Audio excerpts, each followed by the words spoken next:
মাশাআল্লাহ।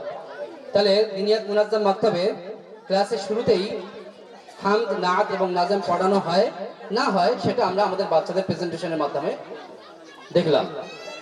আচ্ছা, বাচ্চাদেরকে নুরানি কায়দা শেখানো হয়, যেহেতু কোরআন পড়ার নিয়ম নীতিগুলো নুরানি কায়দার মধ্যেই রয়েছে। এই কায়দাগুলো যদি আমরা না জানি তাহলে কোরআন কিন্তু পরিশুদ্ধতার সাথে আমরা তিলাওয়াত পাঠ করতে পারবো না।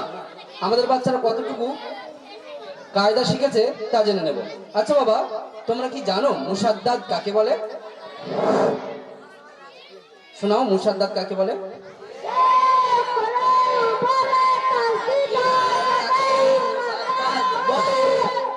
আচ্ছা, মুসাদ্দাদ অক্ষরকে কবার পড়তে হয়? মাশাআল্লাহ। তাহলে আমরা এই মাত্র 1 ঘন্টায় বাচ্চাদেরকে 40 মিনিটের মধ্যে 30 মিনিট, প্রথম 40 মিনিট তার মধ্যে থেকে 30 মিনিট কায়দা শেখানো হয়, আর 10 মিনিট হিফজে সূরা, অর্থাৎ সূরা নামাজের মধ্যে যে সূরাগুলো পড়া হয় সেই সূরাগুলো পরিশুদ্ধতার সাথে মুখস্থ করানো হয়। আমরা জেনে নেব আমাদের বাচ্চারা কতটুকু পরিশুদ্ধতার সাথে হিফজে সূরা মুখস্থ করেছে। আউযু বিল্লাহি মিনাশ শাইতানির রাজীম। বিসমিল্লাহির রাহমানির রাহিম। ইন্না আ'তাইনাকাল কাউসার ফাসাল্লি লিরাব্বিকা ওয়ানহার। ইন্না শানিআকা হুয়াল আবতার। এরপর কি আছে? কিছু নেই? কেমন লাগছে? বাচ্চারা অ্যাক্টিভ আছে না ইনঅ্যাক্টিভ? মাশাআল্লাহ। আচ্ছা, তোমরা কি দোয়া ও সুন্নাতের মধ্যে থেকে কিছু শিখেছো? দেখেনি বাচ্চারা কতটুকু দোয়া শিখতে পেরেছে। আচ্ছা, পানি পান করার পরে কি দোয়া তোমরা জানো? শোনাও দেখি, এক বাক্যে সুন্দর করে বলবে। আলহামদুলিল্লাহিল্লাযী সাকানা আসবাল কুরআনাতি ওয়া লাম নাজআলহু বিলআন উজানা বিজুনুবিনা। বাস মহান।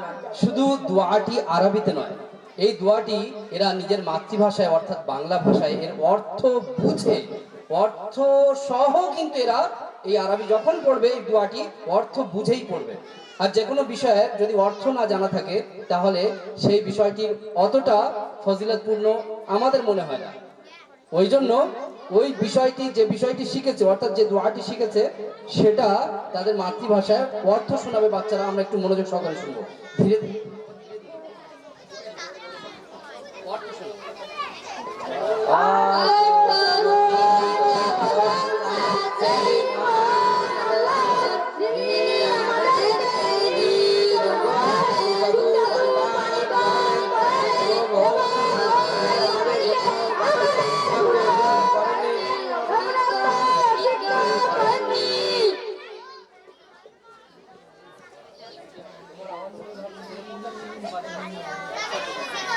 চলুন, মাশাআল্লাহ।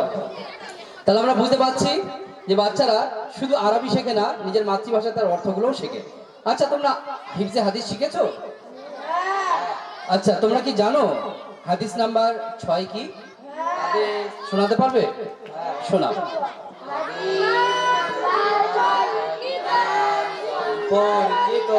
ইন্নামাল আমালু বিন্নিয়াত।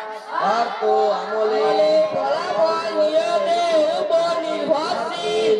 এই বাচ্চারা যদি এখন থেকেই শেখে যে আমলের ফলাফল নিয়তের উপর নির্ভরশীল, তাহলে কিন্তু এরা সারা জীবন যে কাজটি করবে না কেন তাদের নিয়তটাকে সর্বপ্রথম ঠিক করে নেবে। কারণ কাজ করার আগেই নিয়ত করতে হয়। আমি বাজারে যাব, বাজারে যাবার যে নিয়তটা, এরাদা, ইচ্ছা, এই যে আমি যেটা ভাবলাম যে বাজারে যাব, এটাই নিয়ত। এই নিয়তটা এরা শুদ্ধ করে নেবে ইনশাআল্লাহ। তাহলে কিন্তু এদের সমস্ত কাজ, এদের কাজের ফলাফলগুলো সুন্দর হবে। আচ্ছা, তোমরা কি মাসাইল, আকায়েদ মাসাইল শিখেছো? তোমরা কি জানো কালিমায়ে তামজিদ? আমি যেখান থেকে বলবো তারপর থেকে বলতে পারবে? সুবহানাল্লাহি ওয়ালহামদুলিল্লাহ ওয়ালা ইলাহা ইল্লাল্লাহ ওয়াল্লাহু আকবার ওয়ালা হাওলা ওয়ালা কুওয়াতা ইল্লা বিল্লাহিল আলিয়্যিল আযীম। মাশাআল্লাহ। বুঝতে পারছি আমরা সকলেই। তাহলে এই যুগের উপযুক্ত সিলেবাস, দিনিয়াত মুনাজ্জাম মাকতাবা সিলেবাসের কতটা প্রয়োজন বর্তমান সময়ে তা আমরা অবশ্যই উপলব্ধি করতে পারছি যে মাত্র 1 ঘন্টা স্কুল পড়ুয়া শিক্ষার্থীরা কিভাবে সুন্দর আদর্শ পাঠদান পদ্ধতির মাধ্যমে সুন্দর ব্যবস্থাপনায় সুশৃঙ্খল মাকতাবে পড়াশোনা করছে এবং সুন্দর দিনের 14টি মৌলিক জ্ঞান অর্জন করতে পারছে। আচ্ছা বাবা, তোমরা কি জানো মাসাইলের মধ্যে উজুর ফরজ কয়টি? 4টি। আচ্ছা, একটাই জিজ্ঞেস করবো, বলতে পারবে? আচ্ছা, মাসাইলের উজুর ফরজ 4টি, তার মধ্যে 3 নম্বরটি কি?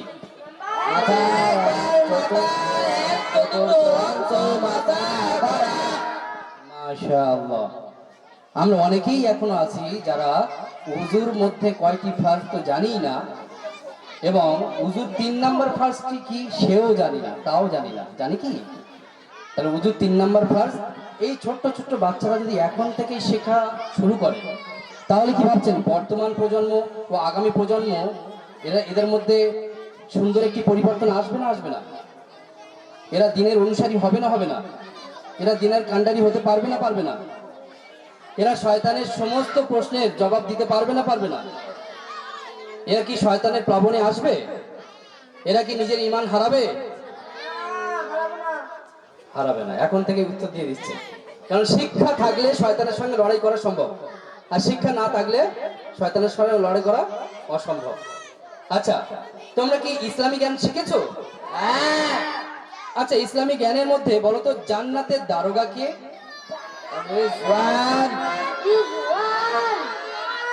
আরেকবার পরিষ্কার করে বলো, জান্নাতের দারোগার নাম? মাশাআল্লাহ। আচ্ছা, তোমরা কি জানো আবুল বাশার কোন নবীকে বলা হয়?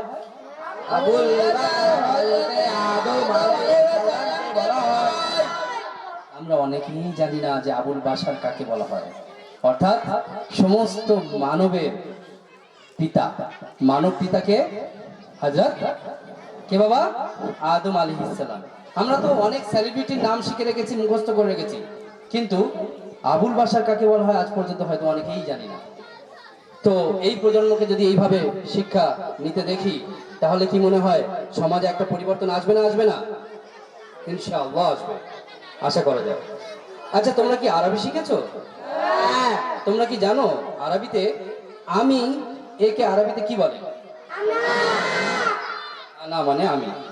আচ্ছা, যদি বলি ওই, ওটা আরবিতে কি বলা হয়? দেখুন, আরবি নামাজ অনেকেই বলে শুধু কবরের ভাষা, জান্নাতের ভাষা, কিন্তু নামাজে দাঁড়ানোর পরে কি আমরা বাংলা ভাষায় কথা বলি আল্লাহর সাথে? না, আমরা আল্লাহর সঙ্গেও আল্লাহর সাক্ষাতে গিয়ে আরবিতেই কথা বলি।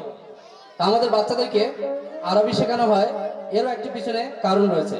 কারণ হচ্ছে আল্লাহর ভাষা, জান্নাতের ভাষা এবং আল্লাহ রসুলের ভাষা, এবং আরো সুন্দর সুন্দর খুব বিশিষ্ট বিশিষ্ট কিতাবপত্র যেগুলো আরবিতে লেখা, যার দ্বারা আমরা উপকৃত হতে পারবো। তাই ভাষা শেখার উপরে আমরা একটু জোর দিয়েছি। আল্লাহ জাল্লা শানহু আমাদের এই বাচ্চাদেরকে কবুল করুন। আমরা সকলেই দোয়ার সাথে এই বাচ্চাদেরকে স্টেজ থেকে বিদায় জানাবো। আমরা সকলেই দোয়া করবো যেন এরা এভাবেই শিখতে থাকে এবং নিজের জীবনে অনুশীলন করতে থাকে, বাস্তবায়ন করতে থাকে, উভয় জগতে উজ্জ্বলমুখী হয়। আমিন।